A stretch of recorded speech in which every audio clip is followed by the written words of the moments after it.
And thus it is shown that sometimes the House does help the Speaker. Let the doors be open. Que l'on ouvre les portes. Statements by members. Déclaration de députés. Alors. Order, please. Honorable député de Pierre Boucher, les Patriotes Verchères.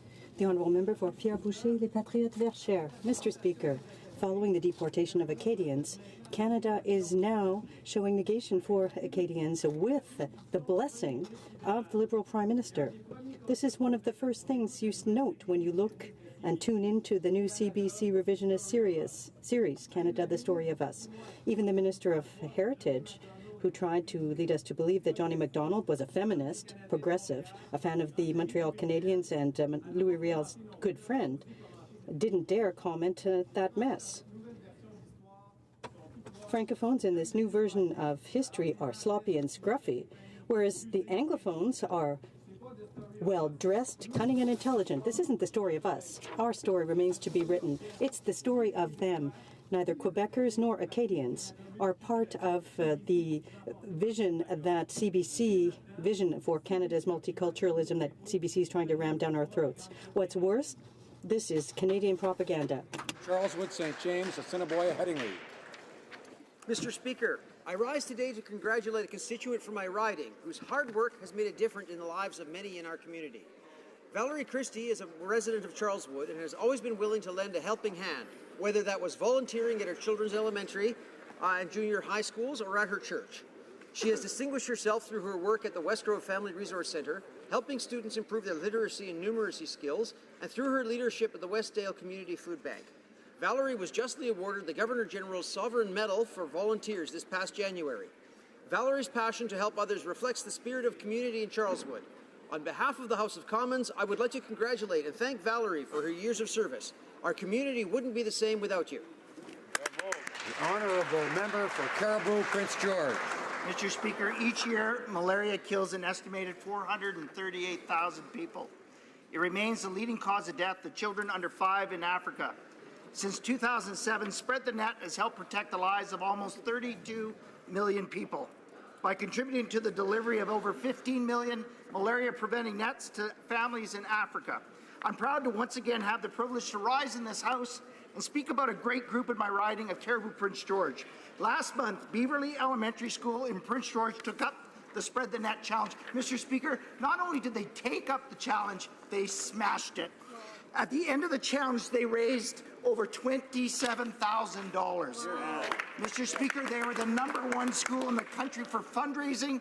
Rick Mercer, who co-founded the Spread the Net program, personally paid them a visit to thank them for their efforts. I'm so proud of what our students have accomplished. Congratulations to all the students, parents, and staff at Beaverley Elementary School for your efforts. I'm incredibly proud to serve you.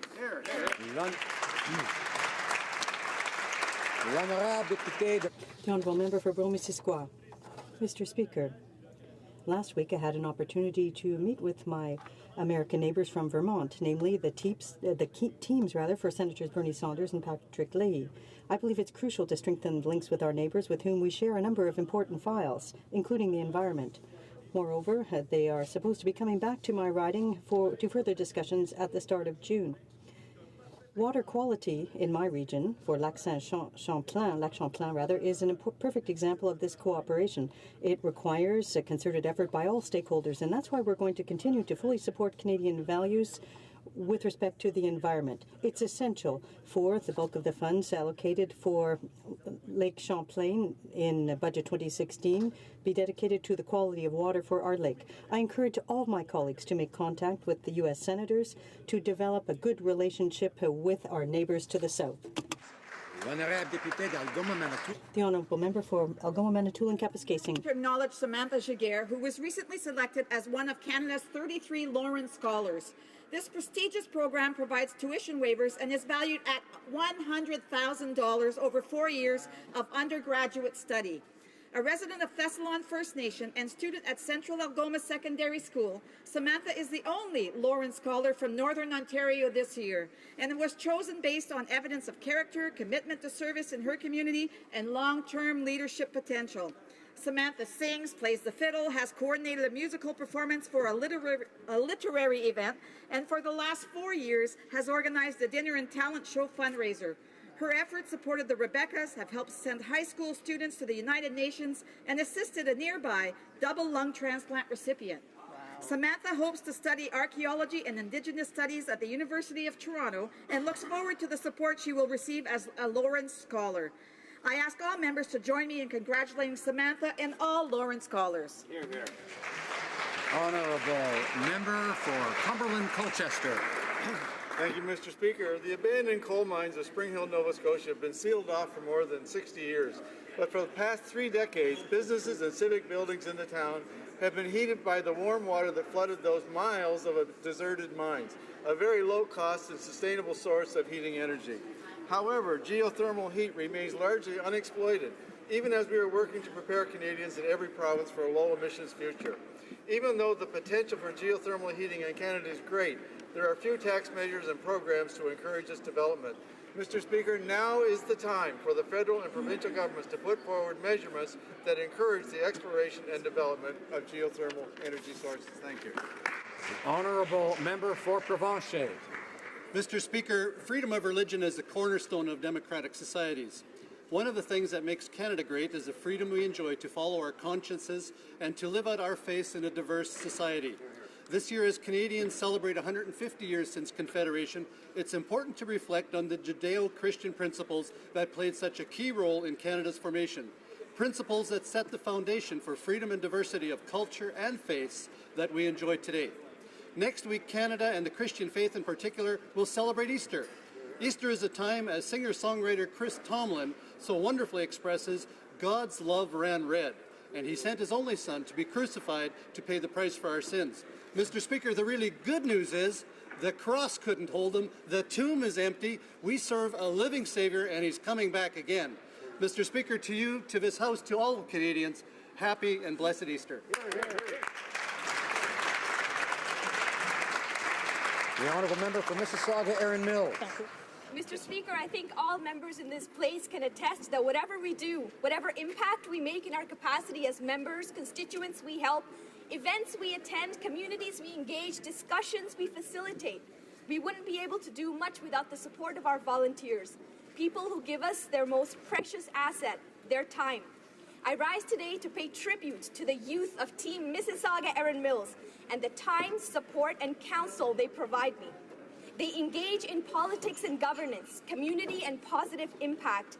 They understand that through volunteerism, they empower themselves to take ownership of our country.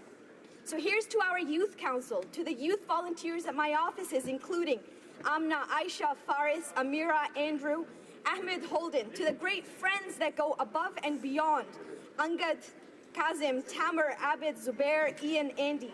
Let's keep empowering our youth, Mr. Speaker. Our leaders of tomorrow will thank us for it. The Honourable Member for Etobicoke Centre. Mr. Speaker, Sunday was John Paul II Day in Ontario. As a young man, Karol Wojtyla entered an underground seminary during the Nazi occupation of Poland and at lethal personal risk saved Polish Jews. Following the Soviet takeover of deeply Catholic Poland, Stalin scoffed, "How many divisions does the Pope of Rome have?" It was at this time that Father Wojtyla was ordained, focusing on youth, organizing secret prayers and theological discussions. Elected pontiff in 1978, Pope John Paul II's experiences as a bishop and cardinal in communist and atheist Poland provided him with the inner strength and experience to catalyze Poles in opposition to the regime. The peaceful Solidarity Revolution led to the downfall of Poland's communist rulers, peaceful revolutions in the Warsaw Pact countries, and the collapse of the Soviet evil empire. St. John Paul II visited Canada 3 times, touching the lives of hundreds of thousands of Canadians. Bóg zapłać. The Honourable Member for Abbotsford. Mr. Speaker, on March 7th, Abbotsford lost a servant leader. Legendary former Mayor George Ferguson died at the full age of 91. George grew up in Abbotsford and began his political career in 1969 as alderman. He was soon elected mayor of the district of Abbotsford, where he served for over 33 years. Over that time, George presided over the merger of the districts of Abbotsford and Matsqui and served as the president of the Federation of Canadian Municipalities and the Union of BC Municipalities. For many of us, George was a mentor and an inspiration to make public life our calling. He never failed to remind us that we are each called to be a servant of the people. Predeceased by his first wife, Betty, George leaves behind 11 children, a host of grand and great-grandchildren, his beloved wife, Rhea, and many friends. He leaves a big hole in our community, but his legacy of servant leadership will never be forgotten. George, well done, thou good and faithful servant.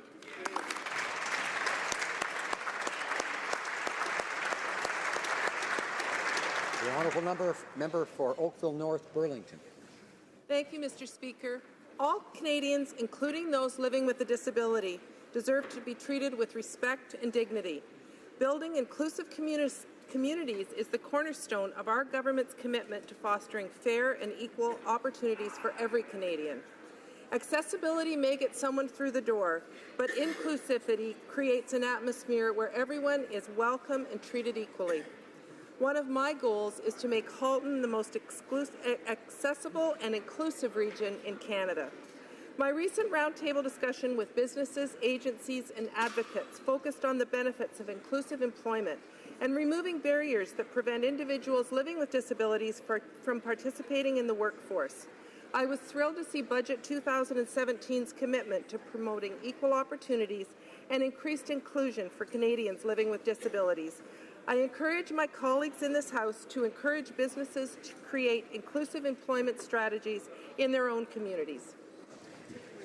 The honourable member for Kelowna Lake Country. Mr. Speaker, I wish to welcome to Ottawa the Canadian Airports Council. This council is a voice for Canadian airports across this country. Serving as gateways to the world, airports are economic engines in our communities, generating more than 140,000 direct jobs and some $35 billion in economic activity. In my riding of Kelowna Lake Country, under the direction of Airport Manager Sam Samadar and his team, Kelowna International Airport is one of the busiest airports in Canada, serving 1.7 million passengers last year and creating more than 4,500 jobs and almost $800 million in economic output to the province of British Columbia. I invite all members of this House to join me today from 3:30 to 5:30 at Sir John A. Macdonald for a reception recognizing our airport's contribution to the Canadian economy. If you have an airport in your riding, come over to John A. Honourable member for Thornhill. Mr. Speaker, the world was reminded yesterday of the devastating, barbaric effects of chemical weapons. In northern Syria, scores of innocent children, women, and men were killed in what many witnesses and officials believe was a sarin gas attack.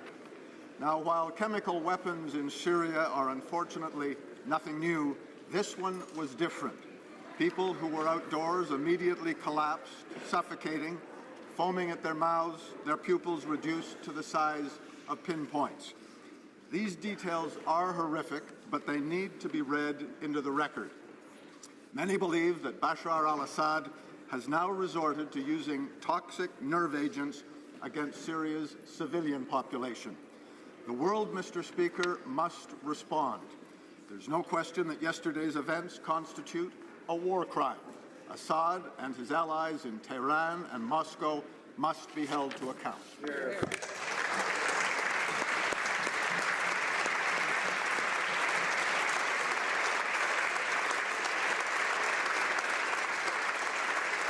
Honourable member for Guelph. Mr. Speaker, I'm proud to share with this House that Guelph, the Royal City, will be celebrating its 190th anniversary on St. George's Day, April the 23rd.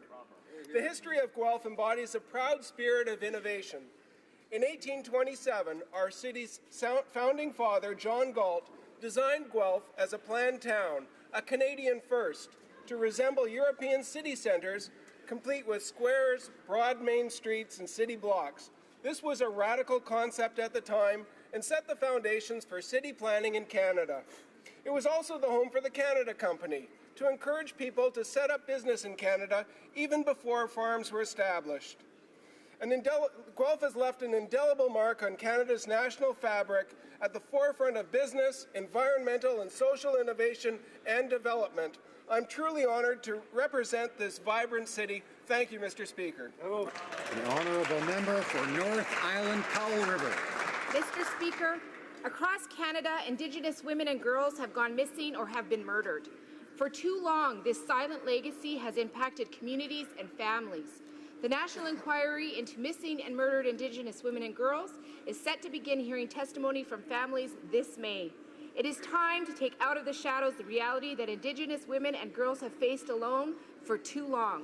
It is time for those voices to be heard. For them and their families, this needs to be done right. They must be heard when they say that the approach feels disorganized and transmitting families' contact information is confusing. Our confidence cannot be shaken because the stories need to be told. Canada must listen and the governments must act. We're faced with an opportunity to shape the lives of Indigenous girls. In my riding of North Island Powell River, I've heard the grieving calls of family members too often. All voices need to be heard. Please call or write to the inquiry. End the silence. The honourable member for Edmonton-Wetaskiwin. Mr. Speaker, April 2nd was World Autism Awareness Day, and 19 years since my son Jaden was diagnosed at 2. Jaden isn't special because he has autism, nor is he special despite having autism. He's just really and truly special. When you're with Jaden, he doesn't require you to be anyone you're not. He simply loves the fact that you're with him. He doesn't care at all what party you're with, whether you're the Prime Minister or a backbencher, a staff member, or even a member of the Parliamentary Press Gallery. He'll like you, and he'll trust you. And if you do him wrong, he'll probably like and trust you all over again before you've completed your next breath. Too often our society views such naivety as weakness. Having had the privilege of learning from Jaden for 21 years, I'd argue that the opposite is true. If we can adapt our thinking to include and embrace more of the raw honesty and vulnerability we see in people like Jaden, we will all be better off for it.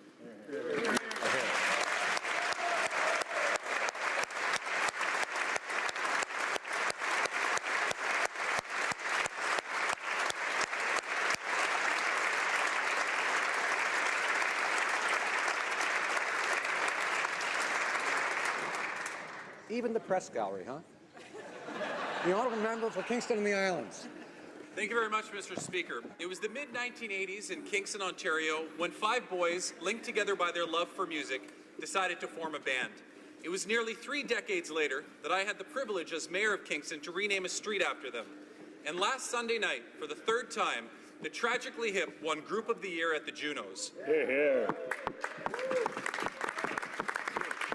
From winning Most Promising Group of the Year in 1990, the Hip went on to win countless awards and be inducted into Canada's Walk of Fame and the Canadian Music Hall of Fame. But perhaps what's most remarkable about the Tragically Hip, Mr. Speaker, is their love for community. Throughout the years, they have given back immensely to Kingston, most often to very little fanfare. From getting involved in local charity events to raising money for cancer research, they took their fame and used it to make their community an even better place for everyone. So to Gord, Paul, Rob, and Johnny, thank you for sharing your work and talent with us. I speak on behalf of all Kingstonians and indeed all Canadians when I say we are proud to call you Canada's band. Hear, hear.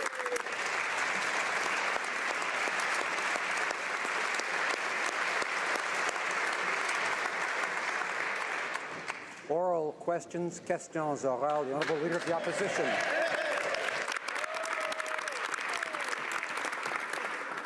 Mr. Speaker, the world is watching with horror as the unimaginable unfolds in Syria.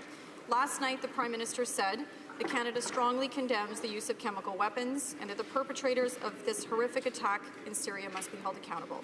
And we agree. Mr. Speaker, can the Prime Minister share with Canadians and with the House what specific actions is Canada planning to take to hold the perpetrators to account? Honourable Prime Minister.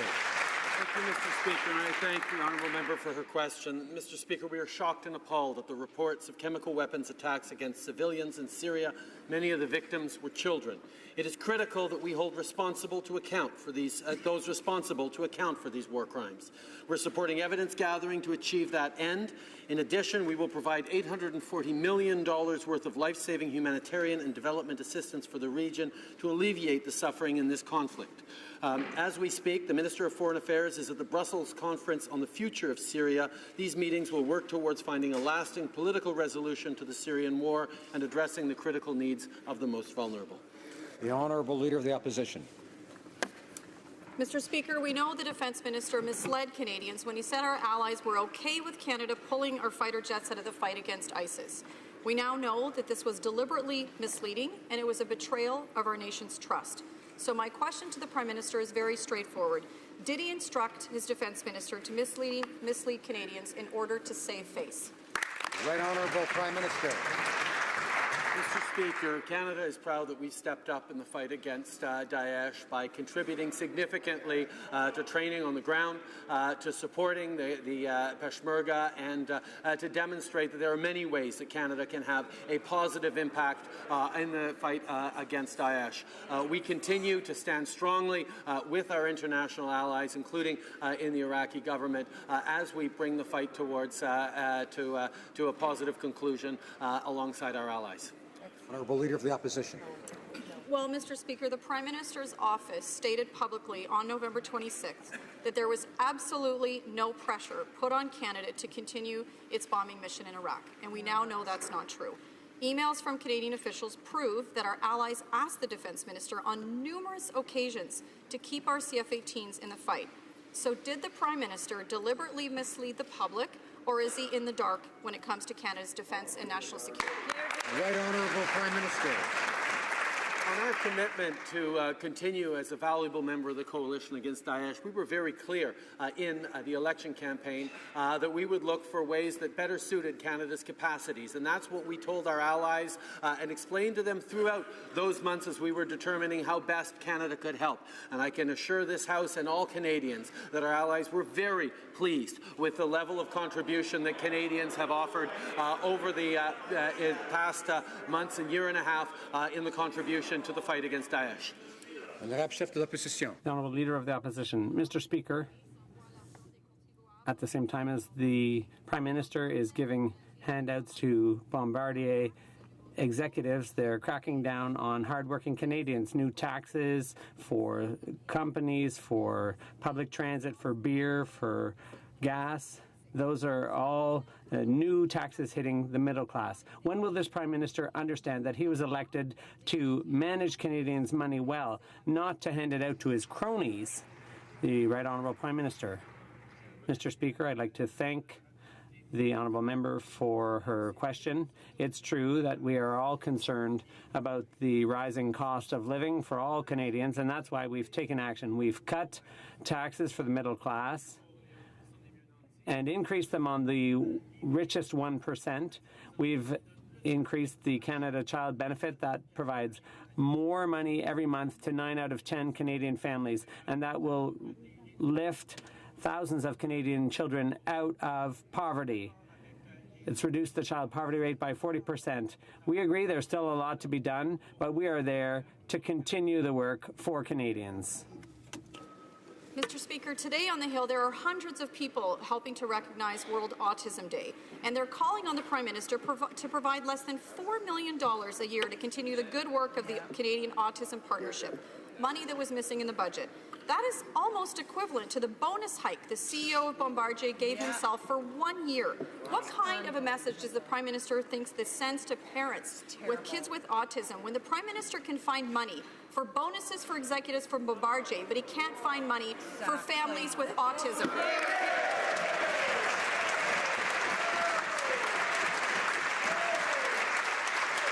The Right Honourable Prime Minister.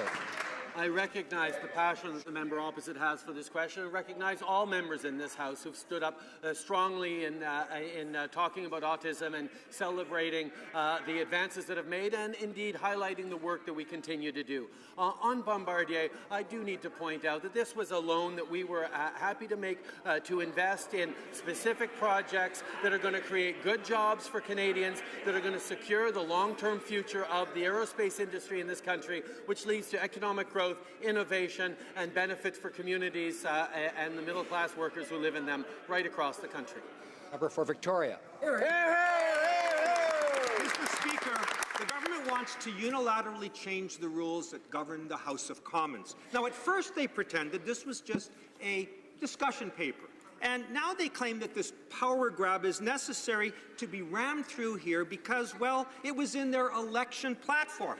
Well, can the Prime Minister explain then why he used the excuse of a lack of consensus to abandon his platform promise on democratic reform, but now he unilaterally wants to change the way our democracy works? The Right Honourable Prime Minister.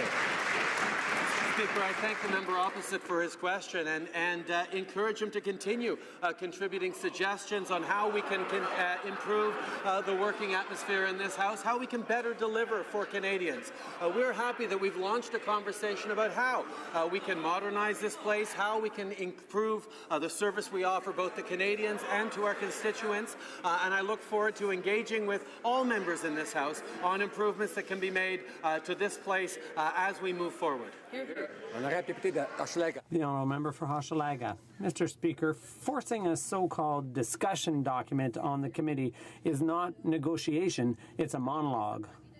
This Prime Minister promised to put an end to the concentration of power that began under his father's reign. Instead, he's preparing to force through self-interested changes. Does the Prime Minister get the difference between improving things for Parliament and improving things for Liberals? The Right Honourable Prime Minister. Mr. Speaker, we were very pleased to contribute to modernizing this Parliament, and I'm looking forward to the committee discussing the various options. I want to hear suggestions from our friends from the other parties, and I'm looking forward to working together to make sure that this place better serves Canadians all across the country, and at the same time serves our constituents and Canadians better. I think everyone understands that we can always do better, and that's precisely what I hope to do in cooperation with all members of this Parliament. The Honourable Member for Hochelaga. Mr. Speaker, the Liberals are still prosecuting Canadians for possession of marijuana, particularly young people and minorities.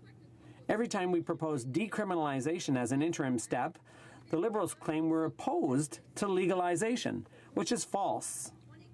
We're opposed to the fact that, meanwhile, thousands of Canadians are being prosecuted, affecting the rest of their lives. Can the Prime Minister tell us how many people have gotten a criminal record since the last election?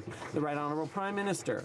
Mr. Speaker, our commitment to legalizing and controlling cannabis was done for two reasons, very concrete reasons. First of all, to prevent the easy access that young people currently have to cannabis. We know it's easier for a young person to buy a joint than a bottle of beer, and that's unacceptable. At the same time, we know that organized crime is making billions on trafficking marijuana, and that's what we want to put a stop to. Decriminalizing would do nothing to protect our young people, would do nothing against organized crime, and I have to repeat, Malahat Langford. Mr. Speaker, the Liberal government continues to hide the number of charges and criminal records handed out for cannabis possession since they've come to power. Charges for serious crimes are being stayed or withdrawn because of a lack of resources, and yet this Prime Minister is fine with overloading the justice system with possession charges. This disproportionately affects young and racialized Canadians, and there's quite a bit of hypocrisy to that. My question to the Prime Minister, does he think he would be where he is today if he had been caught when smoking marijuana? The Right Honourable Prime Minister. Mr. Speaker, I understand the question and the concerns that the members opposite have, but our focus on legalization and control of cannabis is on protecting our kids and on getting the money out of organized crime's pockets. We know that that happens when you legalize and control and bring in a proper regime. The fact is, decriminalization does nothing to protect our kids and nothing to remove the profits from the hands of criminals. And until such a moment as we have a legal framework that protects our kids and stops the criminals from profiting, it will remain illegal. The Now, a member for Lac-Saint-Jean. Mr. Speaker, we're 3 weeks away from countervailing duties on softwood lumber. I'd like the Prime Minister to answer forestry workers. Yesterday, they refused to talk about it, probably because the system wasn't explained well enough. Who said that? The president of the forestry industry. The federal government has been lackluster in defending this industry. What is the Prime Minister going to do for the hundreds of thousands of families who rely on and depend on the forestry industry? The Right Honourable Prime Minister. Mr. Speaker, since the very beginning, we've been involved with the U.S. administration to resolve this dispute. There are thousands of jobs across the country, communities, whole communities that depend on forestry. We have to keep working hard to defend those jobs and to create more opportunities in forestry in Canada. We know the Americans don't want to increase the cost of their houses, of construction, and the source of softwood lumber that Canada is. That's important to U.S. consumers. We'll continue to work with the U.S. government to resolve this unfortunate dispute. The honourable member for Lac-Saint-Jean. Mr. Speaker, I was here on June 29th when the former U.S. President, Mr. Obama, was here and promised that it would be resolved in the weeks to come. Today we hear the Prime Minister saying things here. Why can't we explain the situation to Americans when 30% of the softwood comes from Canada? If there's less wood in the U.S., prices will go up. Prices for homes, for construction, fewer construction workers will have jobs. Why is this government incapable of explaining the situation to the Americans? The Right Honourable Prime Minister. I fully agree with my colleague. He makes a good point. We have to do a better job of explaining the situation to Americans. We have to explain to them better how important free trade is to them, how important it is for consumers on both sides of the border. So we're going to continue to work. We're united in our desire to resolve this dispute, and that is why we are working with such determination and diligence. We're trying to protect Canadian jobs. We're trying to promote economic growth in communities all across Canada. Earlier this week, the government quietly tabled this order paper response, revealing that the $372 million Bombardier agreement has not been signed or finalized. It's not a done deal. So the Liberals have time to stop this outrageous taxpayer-funded bailout of incompetent billionaire executives. They could, for example, reduce the amount they're handing Bombardier by the same amount it's paying its executives. Before the Liberals sign this deal and send the money, why won't they ban Bombardier billionaires from pocketing it? The Right Honourable Prime Minister. Mr. Speaker, the investments we're making in the future of our aerospace industry will lead to good jobs across the country and economic growth and innovation. The loan we made to Bombardier that is focused on two specific products, the C-Series airplane and the Global 7000, demonstrate that we believe in the strong future for the aerospace industry in this country and why we are going to continue to make investments that will lead to good jobs and opportunities for innovation and growth right across the country in high-value industries like the aerospace industry. Member for Carleton. Jobs. The company is actually cutting jobs, Mr. Speaker. 14,000 of them, while the Liberals hand over millions to billionaire executives. But it's not too late to stop it. We learned today that the deal is not signed, and the government still has time to impose new conditions. Why won't the Liberals tell Bombardier, either you cancel your bonuses and your pay hikes until taxpayers get repaid, or you won't get the money at all? The Right Honourable Prime Minister. Mr. Speaker, as I've said many times, we believe in the strong future for the aerospace industry in this country and are happy to make investments that will lead to good jobs and growth and opportunities, and not just right now, but for decades to come. The kinds of investments we're making in innovation, in the growth of the C-Series and the Global 7000 will ensure the kind of opportunity and prosperity that Canadians have long been looking for. This is why we're making the right kinds of investments in our future and why we will continue to make investments like loaning Bombardier significant amounts to be able to create opportunities to grow and succeed and continue our economic. Honorable député de Louis-Saint-Laurent. The honourable member for Louis-Saint-Laurent. Mr. Speaker, the Prime Minister took millions of dollars in public money and gave it to Bombardier. And what did they do? They cut 14,000 jobs and gave executives millions in pay raises. It makes no sense. This is a far cry from the founding CEO of Bombardier. So Canadians are getting their pockets picked by this government. Can the Prime Minister stand up and say whether he's phoned the CEO of Bombardier to express his outrage about what's going on? The Right Honourable Prime Minister. I agree with my colleague. We're proud of Bombardier and everything they've accomplished in the aeronautics industry. Good jobs, economic leadership. This has been demonstrated all across the country. That's why we were happy to invest in 2 specific programs with a loan that will promote the long-term viability of the project and will protect well-paying jobs, good jobs in the aerospace industry in this country. Now, a member for Louis-Saint-Laurent. Bombardier, did they want this money for pay raises? They said it was for something else, but as if by chance, they're getting pay raises at the same time. So if it's so good, why didn't the Prime Minister allow our motion to have Bombardier's CEO and the Minister appear before the committee? Does the Prime Minister agree with that? The Right Honourable Prime Minister. We're always happy to be able to highlight the investments the Government of Canada has made in our aerospace industry, our aeronautics industry. Those investments create good jobs for today and tomorrow. They stimulate innovation and greater market share internationally for Canada. That helps us demonstrate that Canada is a place where we produce high-quality goods and services that are sold the world over. We know that it takes investment to create that kind of success, and we're proud of what we're doing to create opportunities for Canadians. Thank you. Order. The Honourable Member for Berthier-Masquinongé. Thank you, Mr. Speaker. Brian Mulroney recently argued in favor of dismantling supply management, and he'll be advising the Liberal cabinet on the renegotiation of NAFTA tomorrow. When it comes to international trade and protecting our system of supply management, the Liberals and Conservatives are 6 of one, half dozen of the other. At least the Conservatives gave producers and processors better compensation under the deal with Europe. Can the Liberals confirm today they'll grant tariff quotas to Canadian processors? The Right Honourable Prime Minister.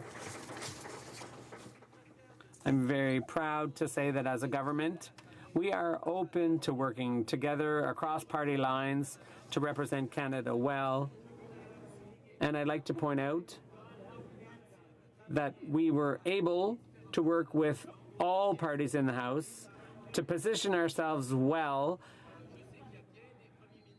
with the U.S. administration. I know that there are various premiers and parties that are working together with us to present a united front to the United States. It's important to work together because this goes beyond partisanship. Mr. Speaker, recent reports forecast that Hamilton steel producer Stelco, which is currently under bankruptcy protection, will soon have close to $300 million in the bank. Meanwhile, after the company cut workers' health benefits, pensioners have to apply to a temporary fund for emergency prescription or health needs on a first-come, first-served basis. How can we explain to the 20,000 Stelco retirees that this government allows Canadian companies to bank $300 million while they strip much-needed and earned health benefits? When will this government step in and help these retirees. Bravo. Right Honourable Prime Minister. We recognize the challenges that so many people in the Hamilton area, indeed across the country in the steel industry, are facing, and that's why we are so determined to work with our partners and allies and industry partners here in Canada to strengthen the steel industry. The issue of steel is one that has come up many times in our engagement with the United States, and I can tell you that we are working in a constructive, productive way to promote and defend our North American steel industry, to highlight the important role that the Canadian steel industry has in markets around the world, and to ensure that we're making the best possible secured future for our citizens and the member for Banff Airdrie. Mr. Speaker, the Liberals are trying to ram through substantive changes to see them held less accountable to the people that they serve.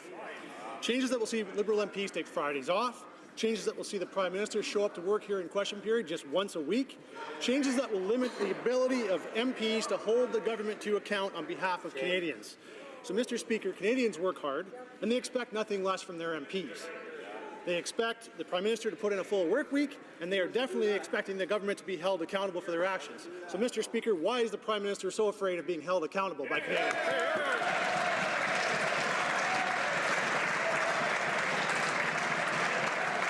Right Honourable Prime Minister. I'm pleased to be able to personally answer this question. The fact is I accept any suggestions and opportunities that the member has to say. As he puts forward suggestions and opportunities that we can have to improve the tone of this House, to make sure that we're working in better ways. Order. I'd ask members to restrain themselves in their comments and in their reactions both. Order. Order. The Right Honourable Prime Minister. Indeed, I hear members opposite have many suggestions on how we can improve the functioning of this House, and I look forward to listening to that member, to all members of this House, put forward their suggestions on improving the way we serve Canadians and our constituents at the same time, and I'm very, very pleased to encourage people to participate. Alors, honorable député de Mégantic. Member for Mégantic-L'Érable. Thank you, Mr. Speaker. The Prime Minister has stood up a lot, but he hasn't answered a single question. Like all my colleagues, I'm accountable to my constituents, not just those who voted for me. How are we to explain to them that not a day goes by without the Liberals displaying their disdain for Canadians and their representatives here by attempting to unilaterally grab absolute power in Parliament? As representatives of all Canadians, we are not the Prime Minister's puppets. When will the Prime Minister admit that the Liberals have no right to change our rules without the consent of all members of the House?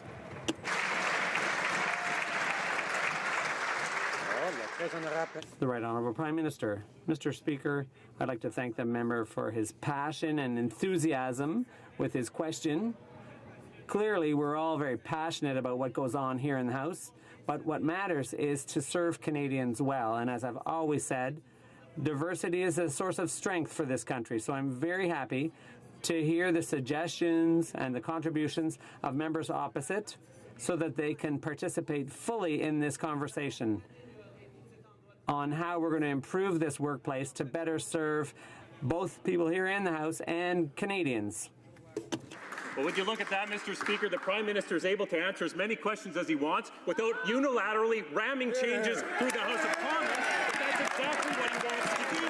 He wants to rig the rules in his favor. He wants to cut off debate and silence his critics. He wants to shut this place down on Fridays. He wants less transparency, less accountability. He wants to diminish the voice of Canadians in this place. And now he only wants to show up in question period once a week. When will the Prime Minister stop acting so arrogantly and stop trying to make his life easier by reducing government accountability? Right Honourable Prime Minister.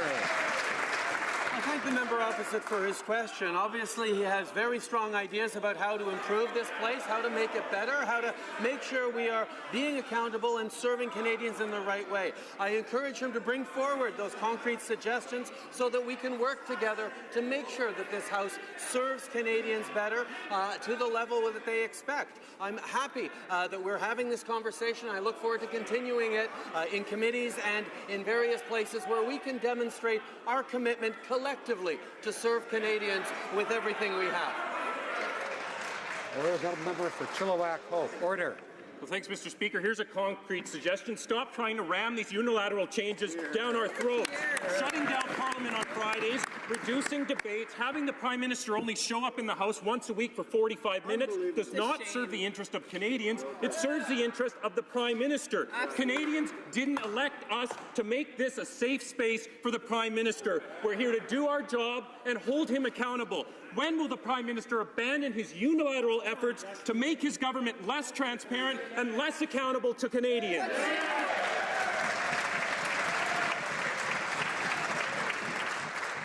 Right Honourable Prime Minister. I'm happy to be held accountable by Canadians and by people in this House every single day. It goes with the responsibilities I have and we all have collectively in this House.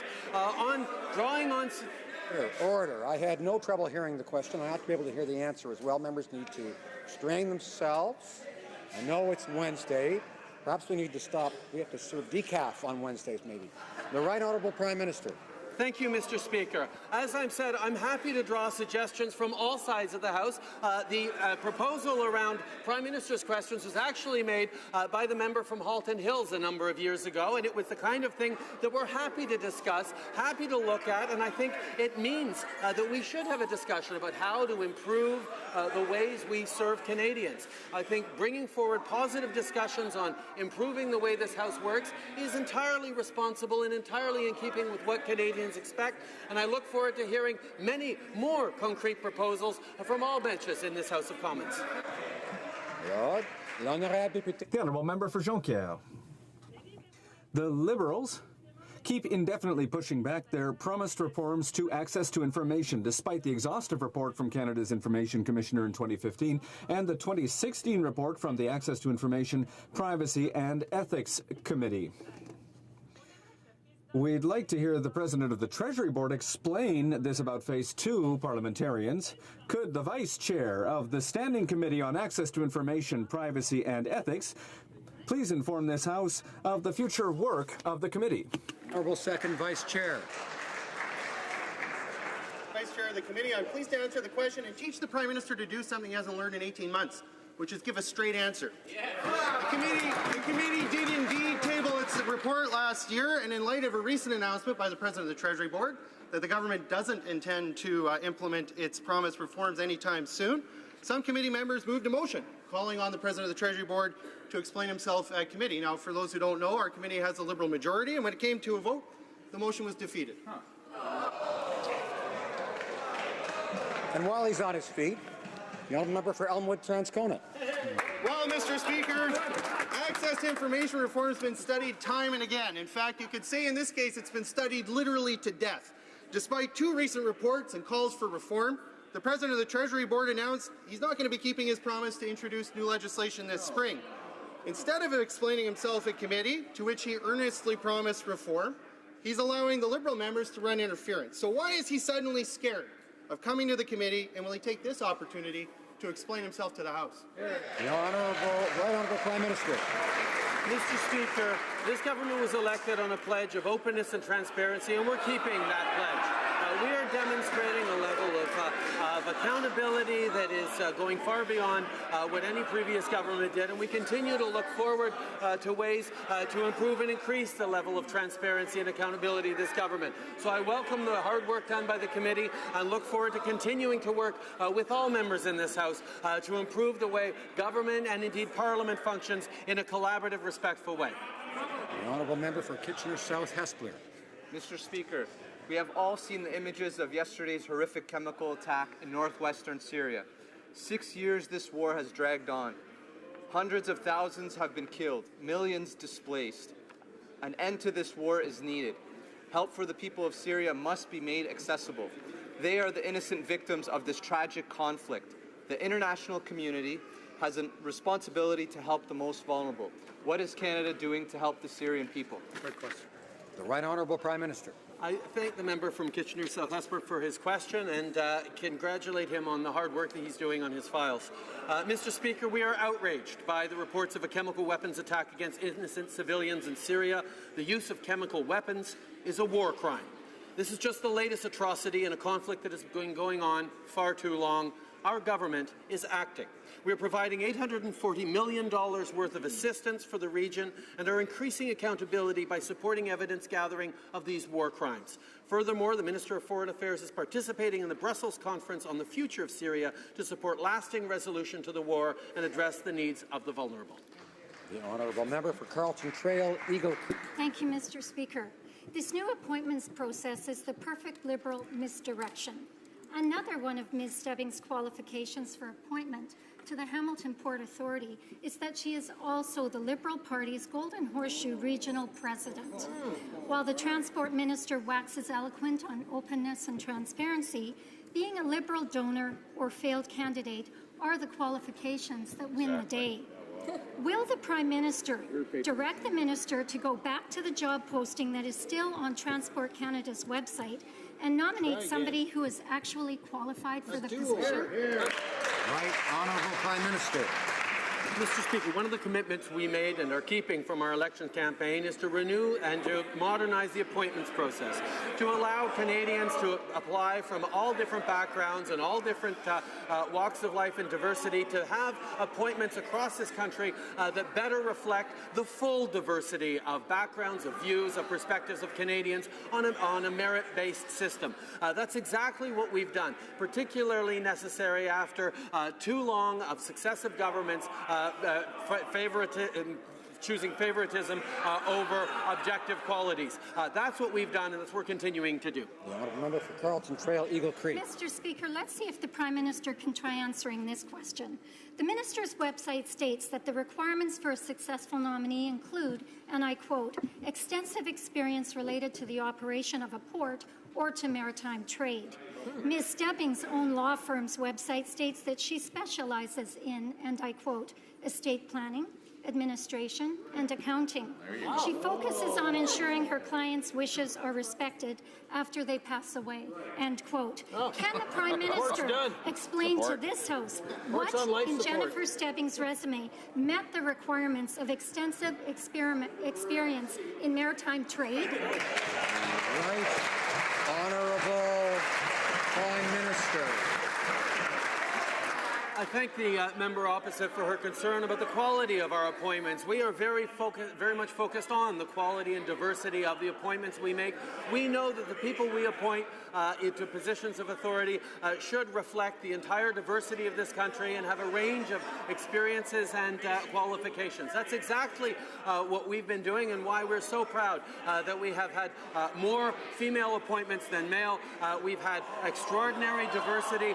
We've had tremendous Indigenous appointments across this country. We have renewed the appointments process and allowed Canadians from all backgrounds to apply.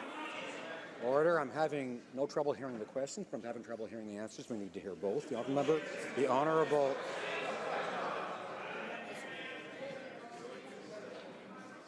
member for Parry Sound, Muskoka. Well, quite a spectacle today, Mr. Speaker, but if only there were a standing order that could be concocted that would guarantee the quality of the Prime Minister's answers and not just the quantity of the Prime Minister's answers. We'd actually get somewhere in this House. Speaking of the Prime Minister, Mr. Speaker, unlike hardworking Canadians, the Prime Minister took a lavish billionaire boondoggle vacation at taxpayer expense over the holidays. Now we know the taxpayers also paid to his billionaire friend the money to accommodate the Prime Minister's staff on this lavish holiday.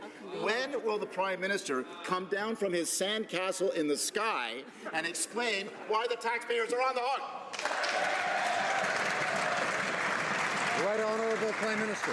Thank you, Mr. Speaker. As I've said a number of times, this was a personal family vacation, and I'm more than happy to continue to engage with the Ethics Commissioner and her office on any questions related to this travel. The honourable member for Beauport, Côte-de-Beaupré, Île-d'Orléans, Charlevoix. His arrogance is unbelievable, Mr. Speaker. Inside Canada and out, the Prime Minister sees no problem giving taxpayers' money to his billionaire buddies at the same time as he's cutting a public transit tax credit. Yesterday, we learned that the government paid back the Aga Khan during the Liberal leader's personal vacation. Canadian taxpayers once again are paying for his arrogance and his lack of judgment. When will the Prime Minister put his money where his mouth is and make the Right Honourable Prime Minister? When it comes to the public transit tax credit, that measure was brought in to encourage people to use public transit more often. That's what the minister who put it forward promised to Canadians. Unfortunately, we looked at the facts, and it did not have the desired impact of increasing the use of public transit, and that is why we chose to invest billions of dollars instead, more money in new public transit, whether it be in Montreal, in Quebec City. There are projects across the country, and we are very happy to invest in those projects to help the middle class and all those who are working hard to join it. For Hamilton Centre. Mr. Speaker, I'd like to thank the Prime Minister for taking so many questions today. I'd also like to point out again that he managed to do this without changing a single rule. No need to unilaterally use their power to ram through the changes. He was able to use it with existing rules. Will he now commit in this place that he'll continue that spirit of cooperation, and will he agree that he will not use his unilateral majority to change the rules in this place and change how democracy works? Will he do that now today?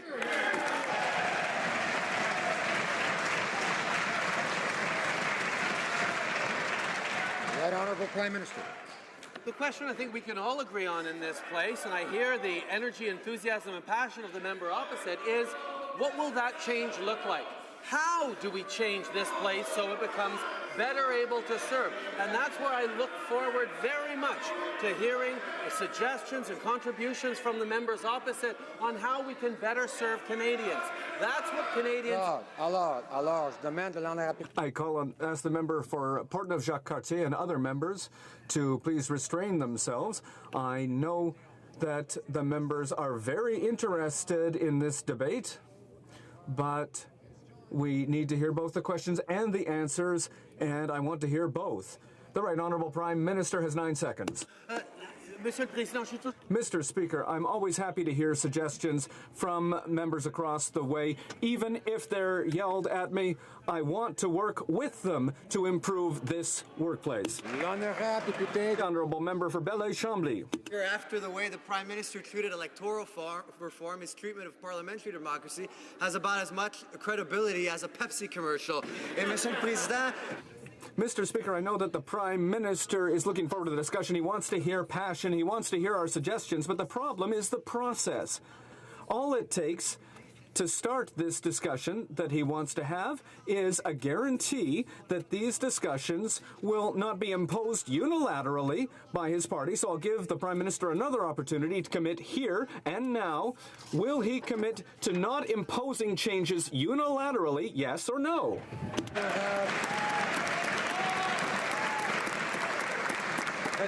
The Right Honourable Prime Minister. Canadians had a choice in the last election. They chose a party that committed to modernize Parliament. And I'm very happy to make proposals to the members of this House, proposals on how we can make those changes. I think that people expect that we work together in a respectful way, as we're doing today, to determine the best way forward to improve the way the House of Commons works. I think that it's perfectly reasonable for us to work together, and I hope that we will be able to work together. Member for Selkirk, Interlake, Eastman. Order. Mr. Speaker, that's what we'd call all hat, no horse. I tell you, Mr. Speaker, government email confirms that the Iraqi government asked Canada to continue its bombing mission against ISIS on multiple occasions. Our Kurdish and Iraqi partners in the fight against ISIS describe our airstrikes as effective, life-saving, and are destroying the enemy. Right. Our allies repeatedly asked Canada to keep our CF-18s in the fight, but the minister ignored them and told Canadians our partners and allies were okay with the Liberals' decision. Now, Canadians can't trust the Defence Minister when he continues to mislead us. Will the Prime Minister make the Defence Minister apologize? The Right Honourable Prime Minister. I think, like all Canadians, I applaud the Defence Minister for his extraordinary service to this country and respect the extraordinary work that he's done as Defence Minister. Our allies were rightly interested in how Canada was going to continue to participate in the coalition against Daesh, how we were going to continue to demonstrate that Canada is a valuable partner that contributes in the war against Daesh. And that's exactly what we did. We demonstrated that we knew that Canadians could help on the ground through training and support for the Peshmerga as they advance towards Mosul, and that's exactly what our allies have most appreciated of us over the past year and a half. The Honourable Member for Charlevoix-Saint-Charles.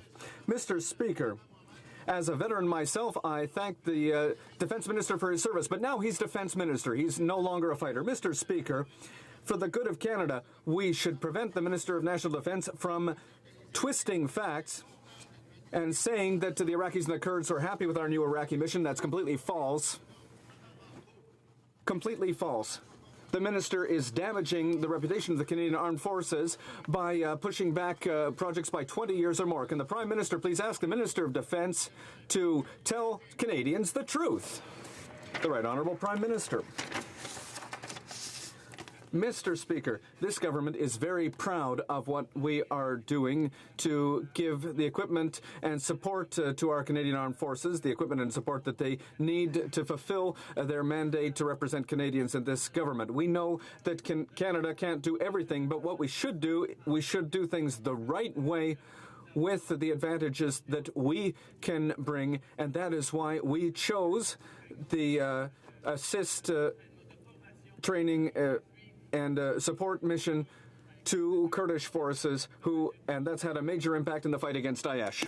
Interlake Eastman. Well, Mr. Speaker, the Prime Minister continues to double down on the alternative facts.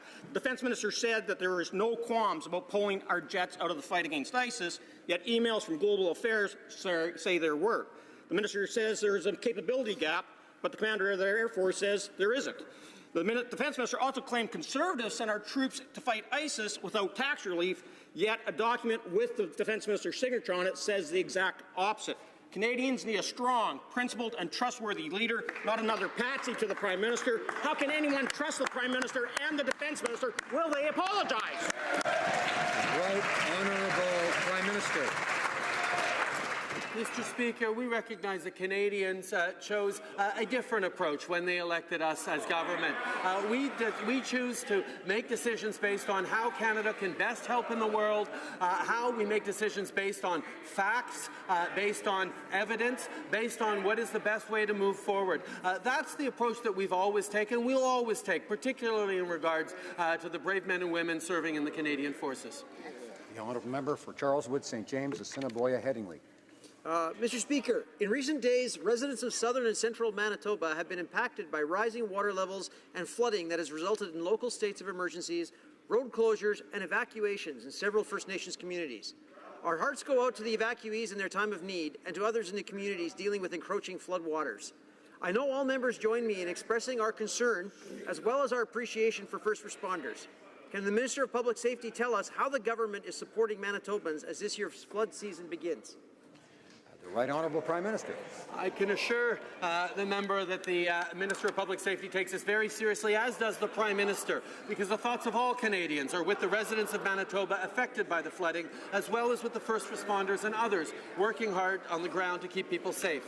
We are ensuring that affected First Nations community members are safe, secure, and out of the path of floodwaters. For several months now, the Government Operations Centre has been monitoring flood risks and preparing for the spring melt in collaboration with federal and provincial partners. Should we receive a request for assistance from the province, our government stands ready to help. The Honourable Member for Beauport-Limoilou.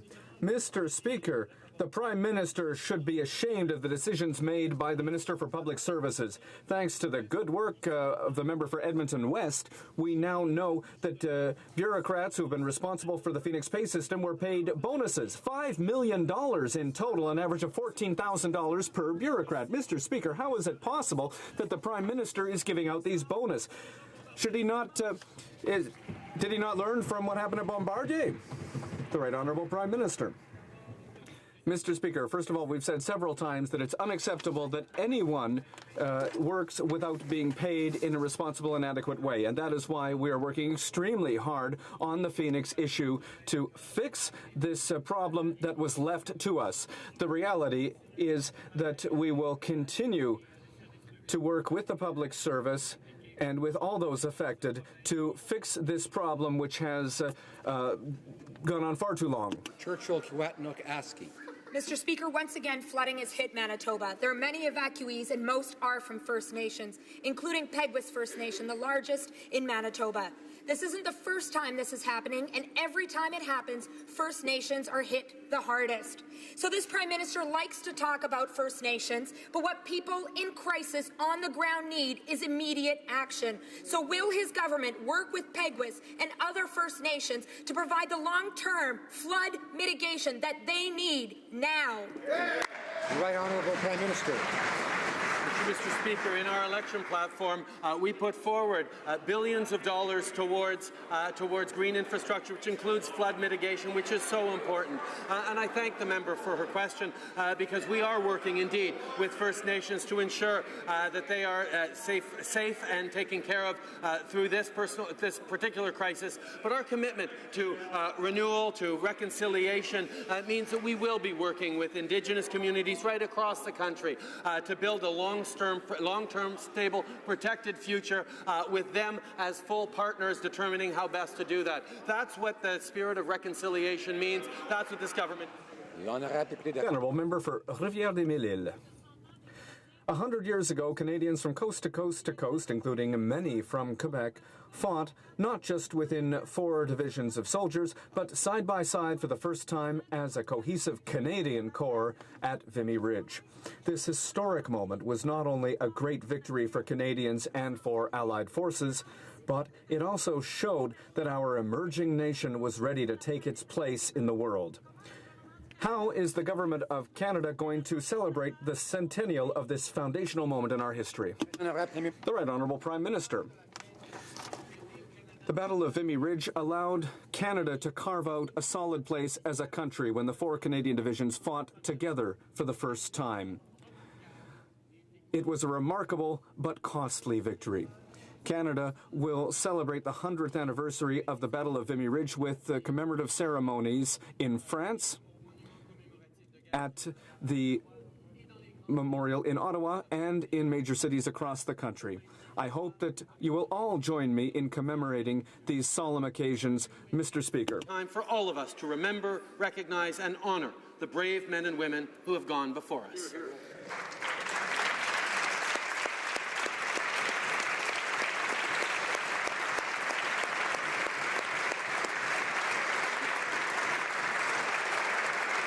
Honourable Member for Edmonton-Wetaskiwin. Mr. Speaker, in response to an earlier question on autism from the Leader of the Opposition, the Prime Minister talked of his government, quote, highlighting the work that we are continuing to do, unquote. The trouble is, his government is doing the exact opposite. In 2015, our government funded a world-class Canadian Autism Partnership Working Group. The Liberal budget just rejected the request for funding to allow that critical work to continue. Can the Prime Minister please explain how his government can find nearly $400 million for a company that says they don't need it, and not find $4 million a year to help Canadian families living with autism who desperately need it? Right Honourable Prime Minister. I thank the member for his question and for his extraordinary advocacy on this file for a very long time. It is one that touches us all, and we all know we do need to work together to do more on. On the issue of funding from Bombardier, we made sure that we're investing in the kinds of things that are going to lead to good jobs. Order. I invite the honourable member for Grand Prairie Mackenzie and others to calm down and listen to the answer. We can't, if everyone talks all at the same time, this place cannot function, and we all lose the rights to do our jobs. So let's finish this. The Right Honourable Prime Minister. Mr. Speaker, we have an extraordinary minister who is working on Canada's first ever Accessibility Act that will focus on ensuring that all Canadians of differing abilities and challenges are able to succeed and move forward in an inclusive country that gives everyone a real and fair chance to succeed. The honourable member for Saanich Gulf Islands. Thank you, Mr. Speaker. Since Since Bill C-38 in 2012, we've been laboring under a broken environmental assessment process. Today we have a landmark report from the expert panel on EA, headed by our former Commissioner for the Environment. It makes a bold recommendation: get rid of the NEB as an environmental assessment agency, have a single authority, give it quasi-judicial powers. My question to the Prime Minister is, how quickly can we expect this great recommendation to be legislated? The Right Honourable Prime Minister. I thank the member for her question and her long-time leadership on environmental issues. We are also very interested in this report come forward. We know there's a lot more work to do to improve environmental assessment in this country. Without public trust, we cannot build the kind of infrastructure projects or future for our communities that we need to. We need to make sure we are demonstrating that we understand that protecting the environment goes hand in hand with building a strong economic future for Canadians. And this report goes right to how we can perhaps do that even better, and I thank the member for her leadership on this. I would like to draw to the attention of honourable members the presence in the gallery of the Right Honourable Ken McIntosh, MSP, presiding officer of the Scottish Parliament.